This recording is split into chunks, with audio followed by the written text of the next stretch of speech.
Assalamualaikum warahmatullahi wabarakatuh.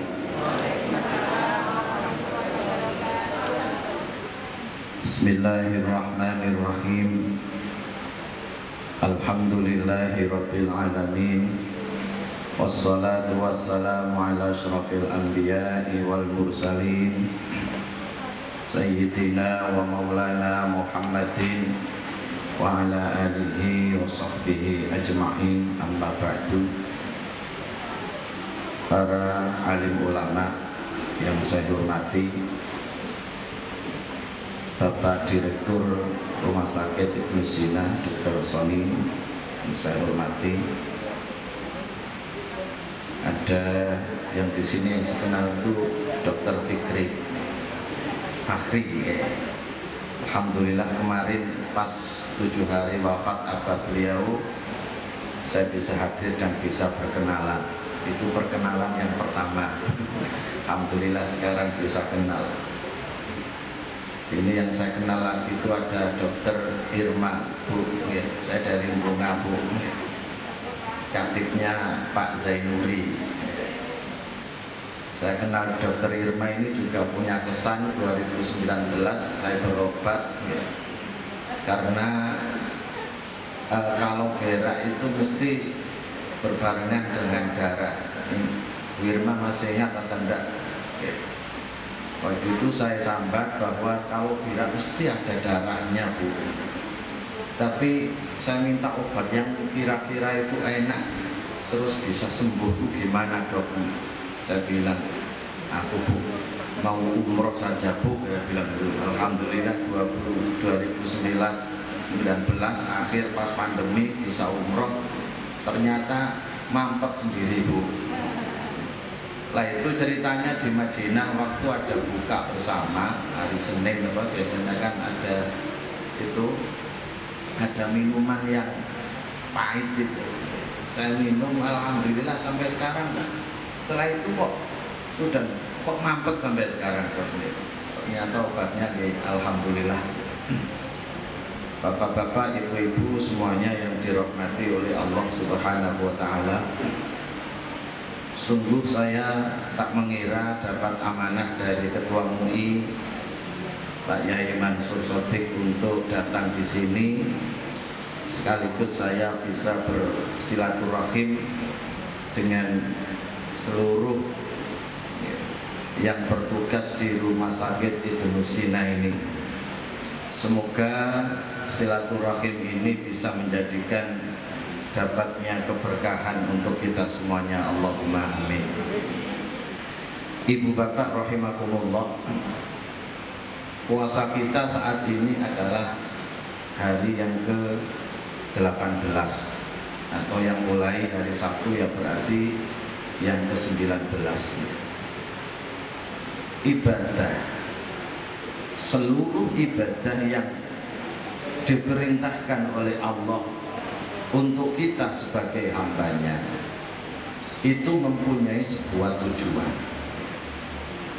Ketika kita lakukan dengan istiqomah, kontinu, maka ibadah itu akan mengeluarkan nur, cahaya ilahi.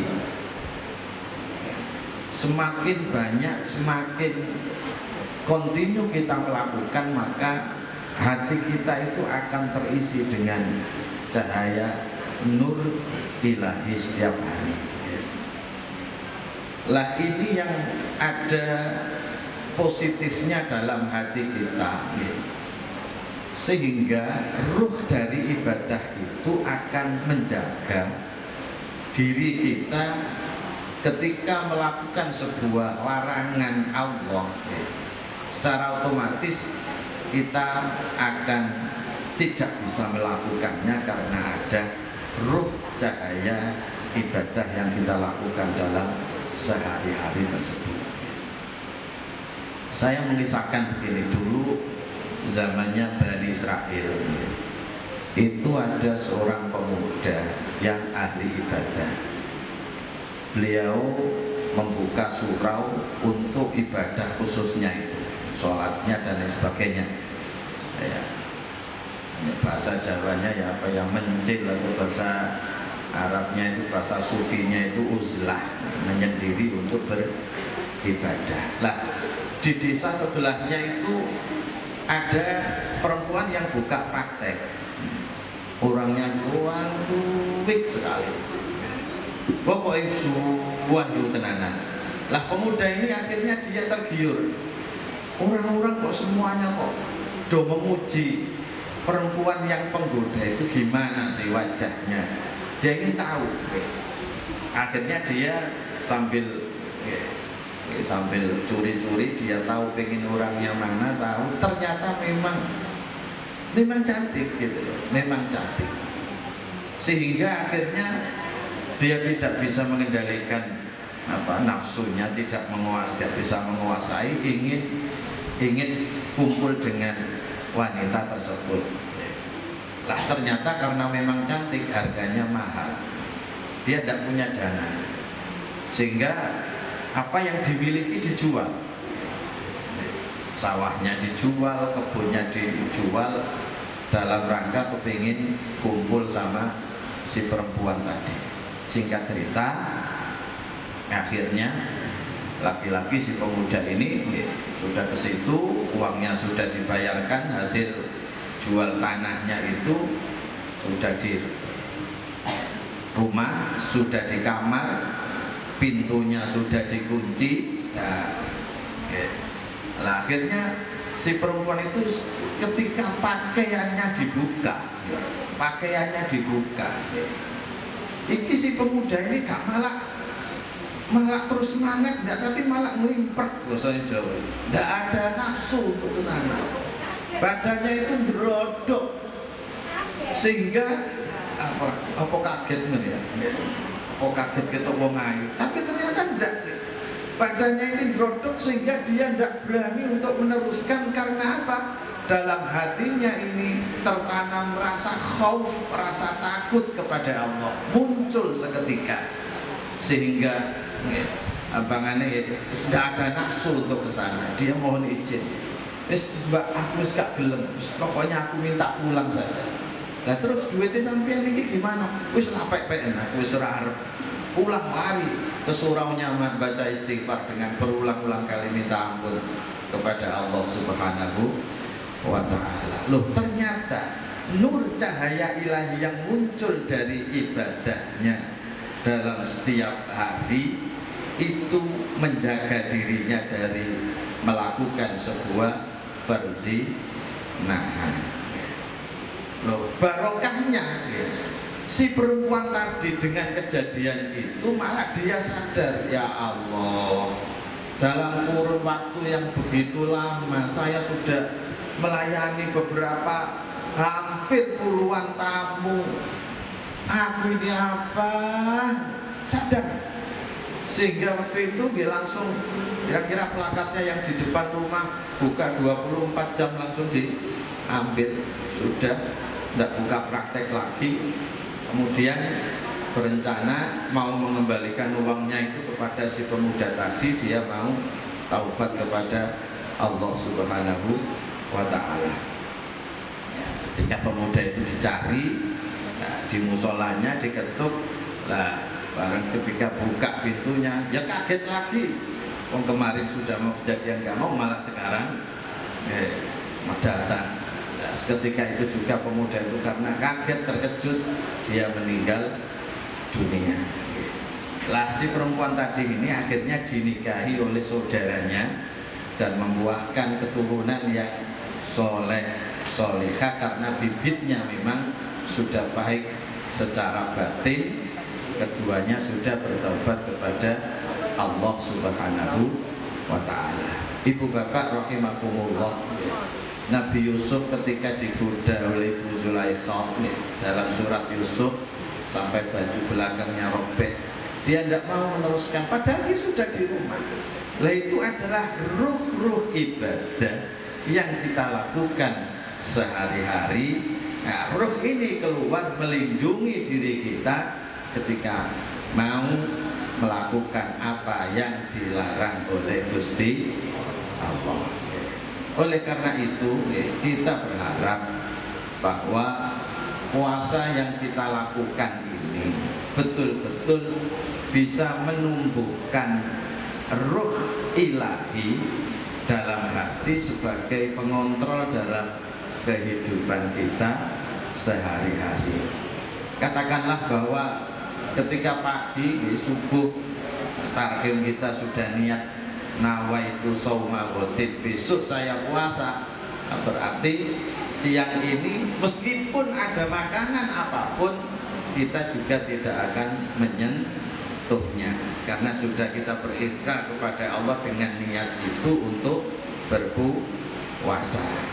Lah ini ruh-ruh ilahi ini yang harus kita tanamkan dan harus dipunyai oleh siapapun, apalagi seorang dokter, apalagi seorang perawat dan siapapun.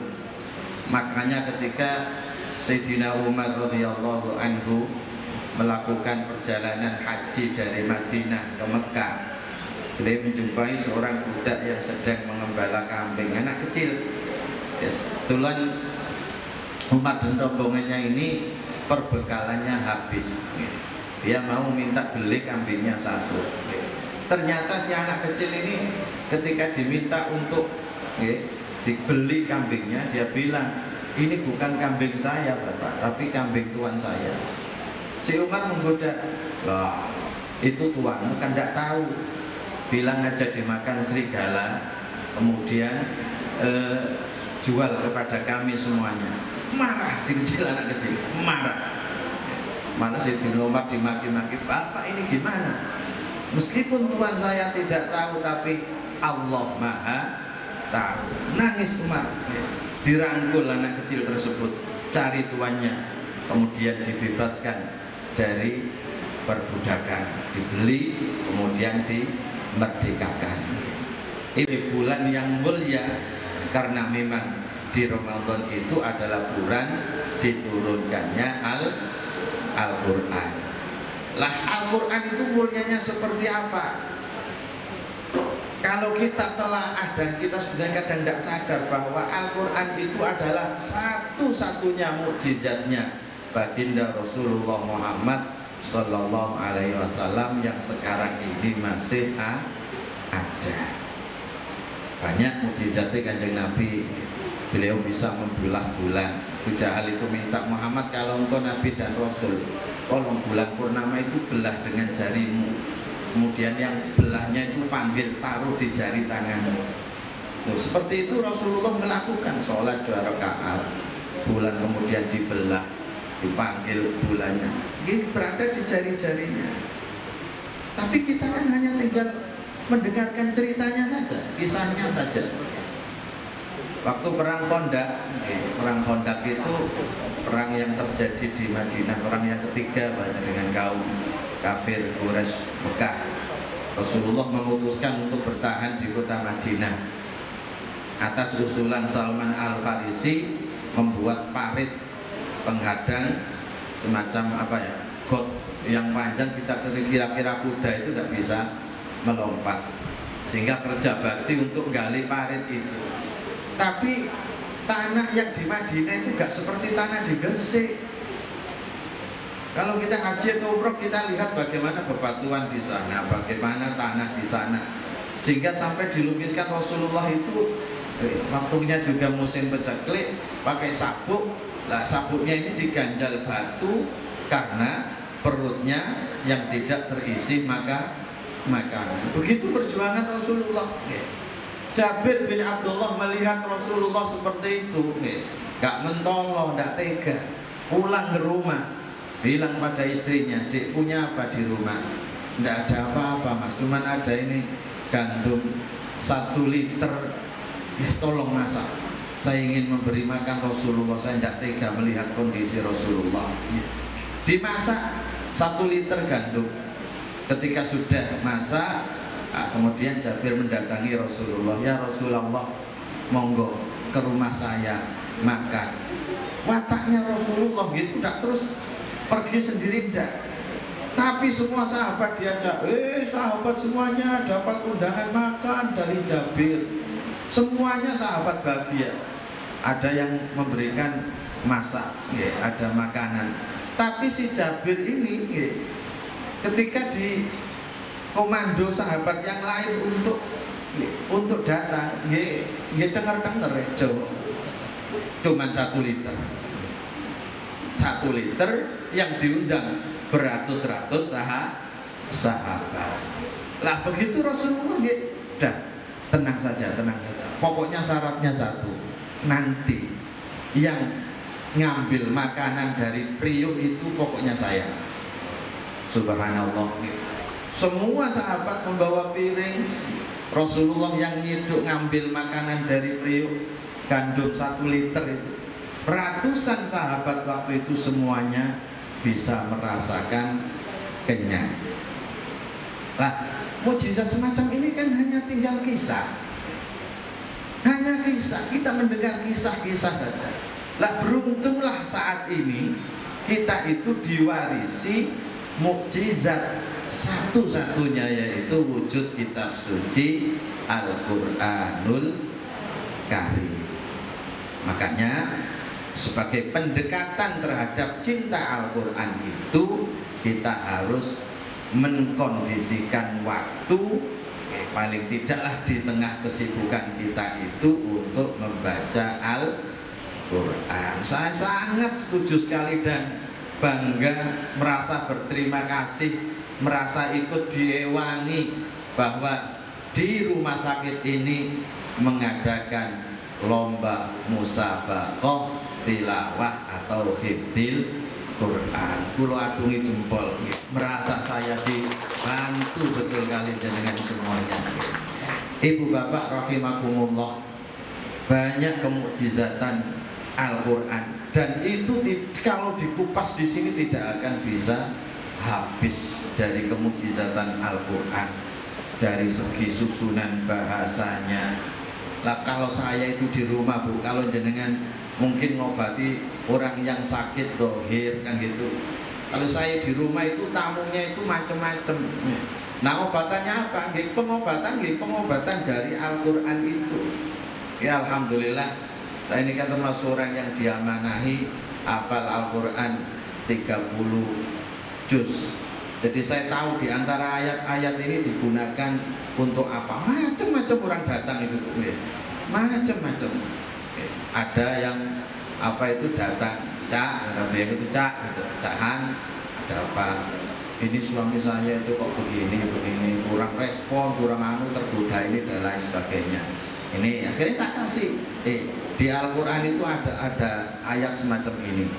Wa alqaitu alaika mahabbatan minni. Kalau diartikan itu, saya jatuhkan cintaku dariku kepadamu. Itu maknanya. Lah itu kamu baca, khususnya kalau bisa begini, pas suamimu tidur, lah terus nanti bacakan ayat itu sakuatmu, baru terus sebulan tiup batuke bojomu bun-bunanmu. Jadi wa alqa itu alaika mahabbatan minni. Terus nyebule kayak kok alon apa banter. Keras tidak apa-apa, halus tidak apa-apa. Syukur-syukur kalau kelas suamimu bangun terus langsung rakuten, waras lu bar ngono. Alhamdulillah nggih sembuh. Keduanya bisa sembuh. Kemukjizatan Al-Quran macam-macam. Ada orang yang datang, terus macam-macam. Ada yang datang, cak, gimana ya? Aku dengan suamiku ini wah bermasalah. Masalahnya itu pacarku yang dulu itu muncul lagi di LBK macam-macam. Aduh. Lah terus saya ini gimana biar saya bisa menghilangkan bayang-bayang masa lalu. Ini kan kalau dibawa ke dokter Irma kan bingung ini ya dokter.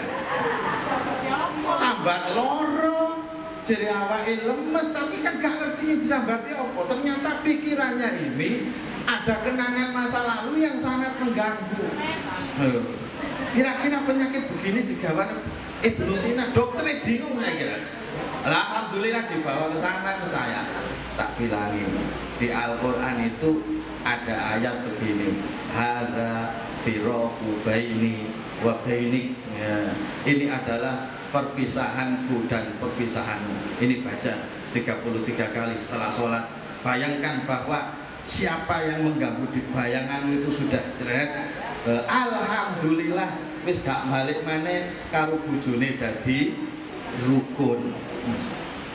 Begini nih termasuk kemukjizatan Al-Quran dalam fakta sehari-hari, dalam kehidupan sehari-hari. Bu Bapak rahimakumullah.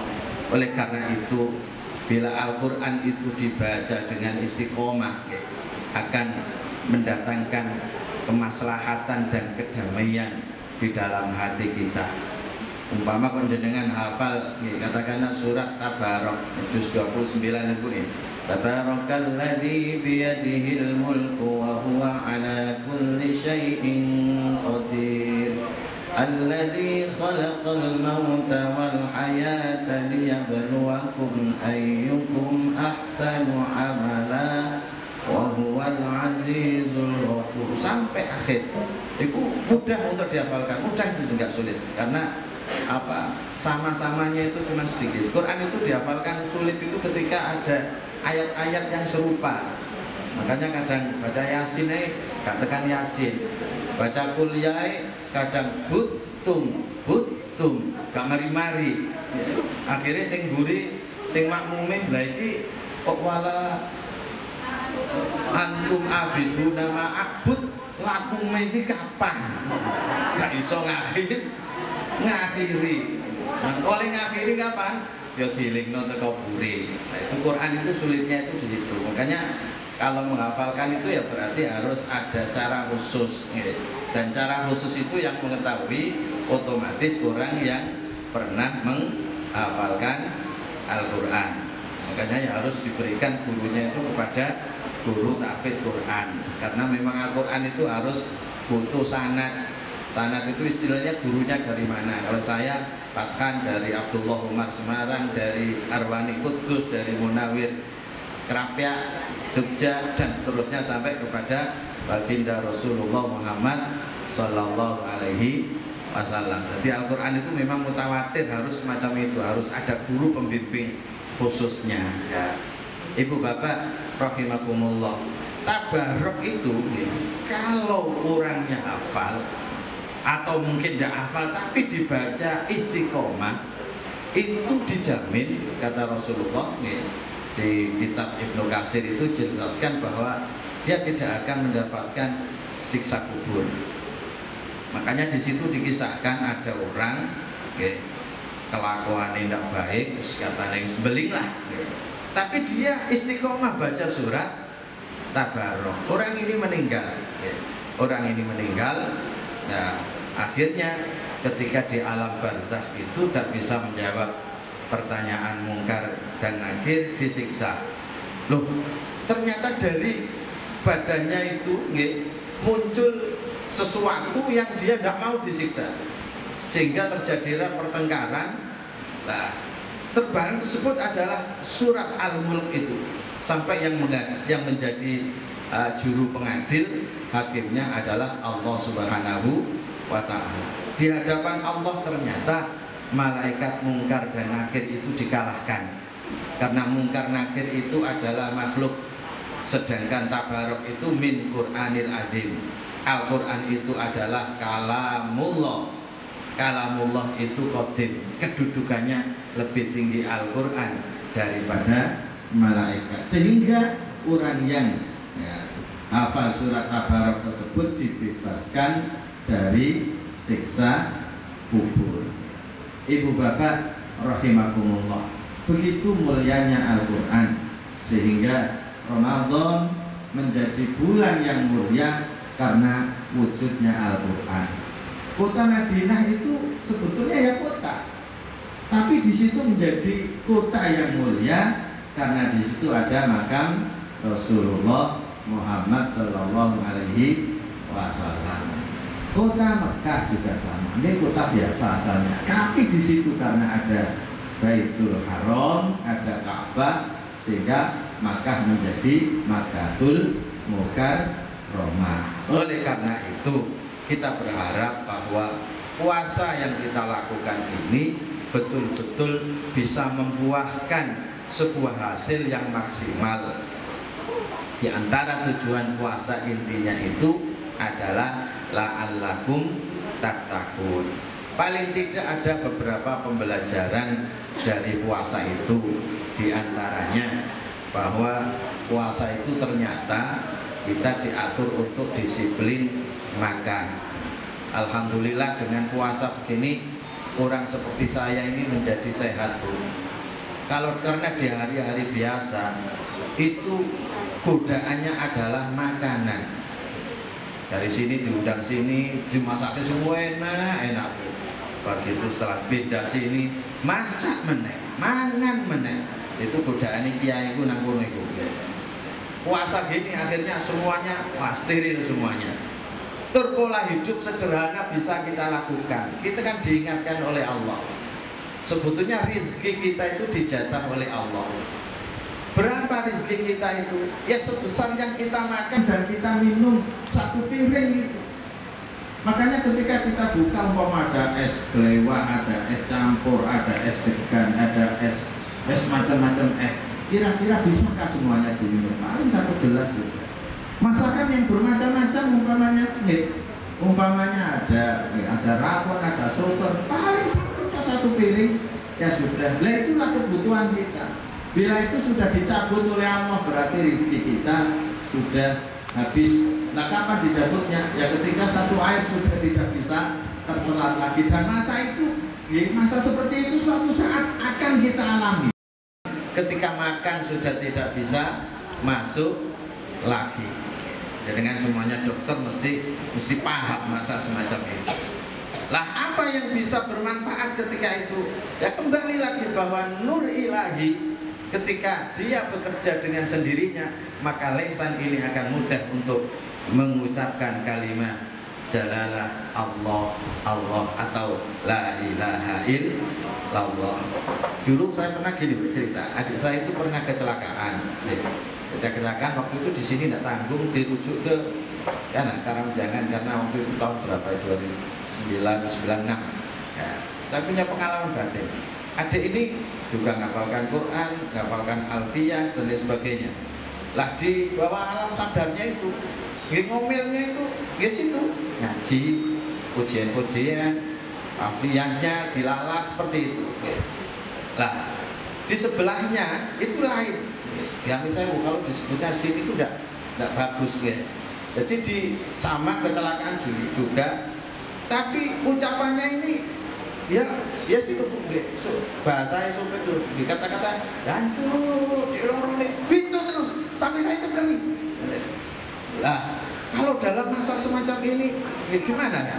Berarti kan alam bawah sadar yang keluar dan itu adalah sehari-hari yang biasa dilakukan, maka itu yang wujudnya dari perilaku sehari-hari. Ketika kita adalah terbiasa mengucapkan la ilaha illallah, kita nyuntik dengan la ilaha illallah, kita mengobati pasien dengan la ilaha, hati kita bergerak terus, insya Allah suatu saat ketika kita dalam posisi nazak dan semuanya akan mengalami semacam itu. Hatta idza balaghatil khulqum wa antum hina idzin tanzurun wa nahnu aqrabu ilaihi minkum walakin la tubsirun. Ketika ruh sudah ada di al-khulqum, sudah di tenggorokan, wa antum hina idzin tanzurun, dan kamu matamu melihat kanan kiri siapa yang menunggui kamu, siapa yang mendampingi kamu. Wa antum hina idzin tanzurun wa nahnu aqrabu ilaihi minkum walakin la tubsirun. Tetapi aku Allah lebih dekat denganmu, tetapi kamu tidak bisa melihatnya. Itu ada dalam surat Al-Waqiah. Kita semuanya calonnya kan Situasi semacam itu pasti kita menemuinya. Nggak ustadz, nggak dokter, mesti semuanya seperti itu. Ada waktunya. Lah makanya dipersiapkan dari sekarang. Kalau kalimat-kalimat thayyibah nur ilahi itu benar-benar masuk dalam hati kita, kita adalah hamba yang banyak berpikir dalam posisi semacam itu, maka ucapan yang keluar dari lisan kita adalah Allah, Allah. Lah kalau sudah begini, mangkana akhiru kalamihi la ilaha illallah dakhalal jannah. Ini harus yang kita pahami. Ibu bapak rahimakumullah, Ramadan ini harus bisa membuahkan sebuah kasih sayang. Karena Ramadhanu awwaluhu rahmatun. Ramadan itu 10 yang pertama adalah kasih sayang Allah. 10 berarti kan sudah kita lampaui. Nah, kata baginda Rasulullah, ar-rahimuna yarhamhumur rahman. Orang-orang yang punya rasa kasih sayang akan diberi kasih sayang oleh Zat yang Maha Kasih Sayang. Artinya kalau kita sudah puasa dan dilatih bagaimana rasa haus, dahaga, bagaimana payahnya dari puasa itu, lah terus hati kita ini tidak membuahkan kepedulian sosial yang tinggi, lah itu ibadah puasanya kira-kira ya dapat apa ya, haus dan dahaga saja. Oleh karena itu saya mengajak kepada konco-konco semuanya yang di sini, terutama jenengan ini, insya Allah adalah orang-orang yang terpilih, hamba-hamba Allah yang menjadi penolong dari orang-orang yang membutuhkan pertolongan. Itu adalah lahan sebuah perjuangan, dan jenengan jadikan profesi ini sebagai kunci sarana untuk menggapai surganya Allah Subhanahu wa ta'ala. Dengan apa? Dengan memberikan kasih sayang kepada orang-orang yang jenengan bantu untuk diobati. Kalau ada kelebihan dana, ya monggo, kita harus menjadi orang yang loman, yang dermawan. Saya dengar tadi alhamdulillah konco-konco semuanya di sini banyak bantuan-bantuan sosial yang telah diberikan. Tapi memang loman itu dalam bahasa tasawuf itu ada tingkat-tingkatan. Yang pertama itu sakhiyun, itu maknanya loman. Definisinya memberi tapi diminta. Jadi memberi tapi didahului dengan permintaan. Kalau kok di masjid di Jumatan ada kotak amal jalan, biasanya diambil, kira-kira kok dokter itu merah ini terus apa kembali ya? Kalau ada kotak amal ini terus ngambil saku, terus ini ada uang merah, biru, hijau, terus kelawu. Jika merah ini biasa kalau di kampung itu tidak terus, balik lagi, diambil lagi, oh kok keliru biru, biru itu tidak terus tapi masih balik lagi. Hijau juga seperti itu. Kok kalau sudah kelawu, lah baru diberikan. Lah kalau begini bagaimana? Selama dia masih mau memberi, maka dia adalah termasuk sakhiyun, orang yang loman. Tingkatan yang kedua, loman itu bahasa Arabnya al-jud. Orangnya disebut bahasa Arabnya al-jawad, sama taksir. Orang yang loman. Definisi apa? Memberi tanpa diminta. Jangan nanti bisa ngukur sendiri.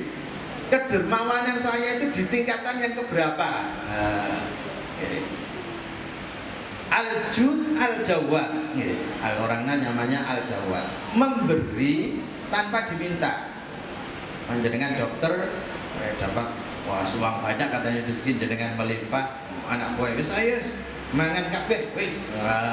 Itu berarti apa? Tidak diminta tapi aja. Berarti jangan tingkatannya sudah naik ke al-jawad, al-jud. Yang ketiga al-karom, orangnya sebut al-karim. Maknanya juga sama, dermawan, memberi tanpa batas kepada siapapun. Makanya Rasulullah itu ketika dalam praktek rumah tangga itu memberikan rumus ma akroman nisaa illa karimun. Tidak ada yang bisa memuliakan seorang istri kecuali suami yang mempunyai titel al-karom, al-karim. Lah, siapa al-karim itu biasanya? Dia memberi belanja kepada keluarganya, kepada istrinya itu tanpa batas. Tanpa batas. Karena apa? Hakikatnya perempuan mesti saya tanya semuanya. Dari Abarabir, dari Manyar, kalau saya ngisi mesti tanya. Wong wedok itu mesti senengane dikai blonjo sing kali itu dokternya sama. Loh memang produknya kan perempuan mesti begitu. Ditukokno klambi sing anyar, jak klenceran nang Mekah Madinah. Wis pokoke ngono seneng wong wadon niku. Sing iso ngono ku al-karim. Rono ana wong lanang sing dadi bojo amit 1000, rokoke saben dina jin samsu entek rong teplek. Tapi bojone dikai blonjo sedina 20.000. Di kampung ada karakter semacam itu.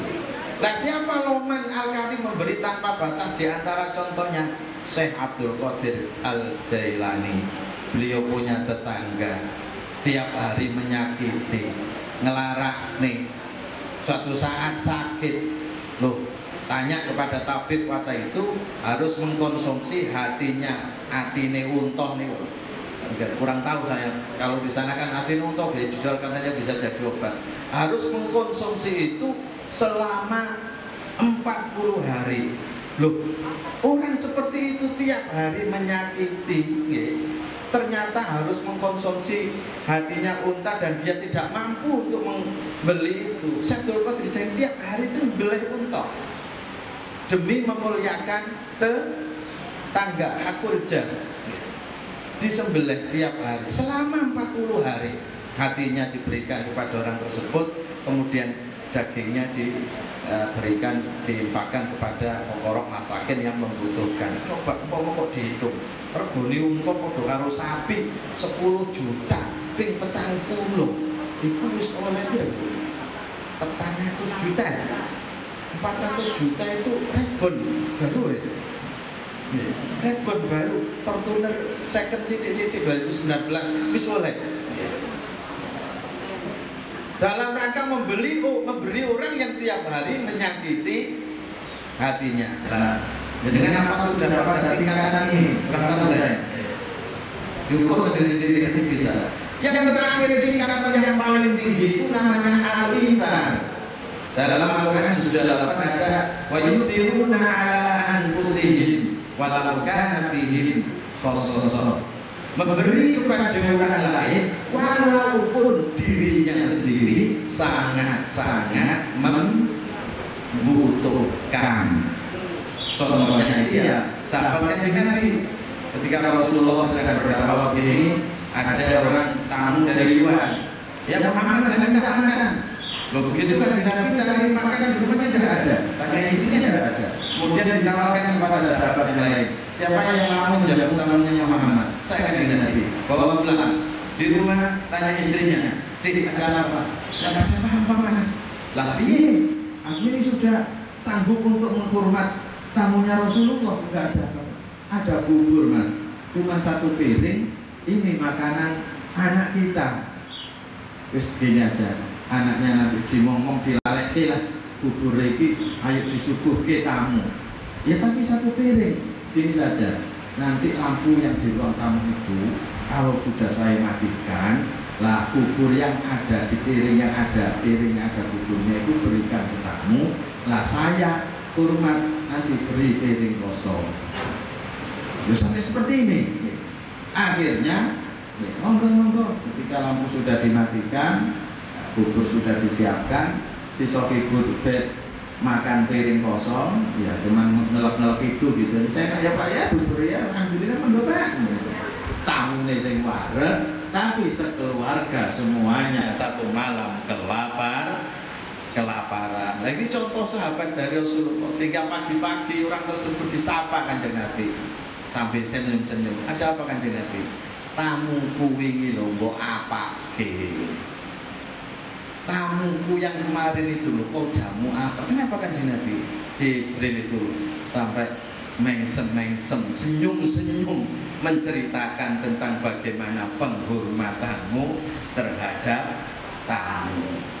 Ada lagi kisah Abdullah bin Mubarak arep berangkat haji, di tengah jalan ketemu orang perempuan sedang bawa bangkai, diikuti sampai di rumah dimasak. Setelah dimasak diketuk, lah Bu, itu tadi kan bangkai, kenapa kok jenengan masak? Jawabnya, halalun alaina wa haramun alaika. Ini halal bagi kami sekeluarga, tapi haram bagi jenengan. Loh kenapa? Karena kami sudah tidak 3 hari 3 malam sudah tidak kemasukan makanan. Kalau kami tidak makan ini, maka keluarga kami akan mati. Ad-daruratu tubihul mahdzurah. Kaidah usul fikihnya kan seperti itu. Darurat itu bisa membolehkan sesuatu yang dilarang. Lah bagi jenengan tidak boleh karena jenengan orang yang cukup. Nangis Abdullah bin Mubarak. Beliau tidak jadi berangkat haji. Seluruh perbekalannya diberikan kepada Mbok Rodo tadi yang sedang kesusahan membutuhkan tersebut. Ternyata subhanallah, musim haji selesai, banyak orang-orang yang sudah datang dari ibadah haji datang ke Syekh Abdullah bin Mubarak. Yai, Syekh, jenengan datang hajinya kapan? Lah ya budal kan berangkat haji itu siapa? Saya nggak berangkat. Enggak, Syekh. Saya di sana itu betul bareng-bareng jenengan dari tawaf, dari sa'i, balan jumroh, bareng kalian jenengan. Loh, saya itu tidak berangkat. Ternyata memang Allah Al-Karim Mahaloman mewakilkan malaikat memberi tugas kepada salah satu malaikat, malaikat rupane wajah rupanya Abdullah bin Mubarak sedang menjalankan ibadah haji. Oleh karena itu di akhir ini saya mengetuk hati-hati panjenengan sedaya, marilah kita menjadi orang yang loman, karena loman itu insya Allah akan menjadikan hidup kita barokah dunia dan akhirat. Orang loman itu ibaratnya adalah PPC. Kalau dia menyalurkan dengan benar, maka air itu akan mengalir secara kontinu terus-menerus. Tapi jenengan bila tidak menyalurkan, akan menjadi PPC yang buntu. Karena buntu, maka saluran rezeki berikutnya akan bisa datang. Oleh karena itu bersyukurlah bahwa kita semuanya adalah hamba-hamba Allah yang dimudahkan rezeki kita. Allahumma amin. Semoga kita semuanya diberikan keberkahan di bulan ini, bisa istiqomah sehingga menjadi hamba Allah yang betul-betul lulus ujian kehidupan dunia, lebih-lebih kita menghadap Allah Subhanahu wa ta'ala. Al-Fatihah.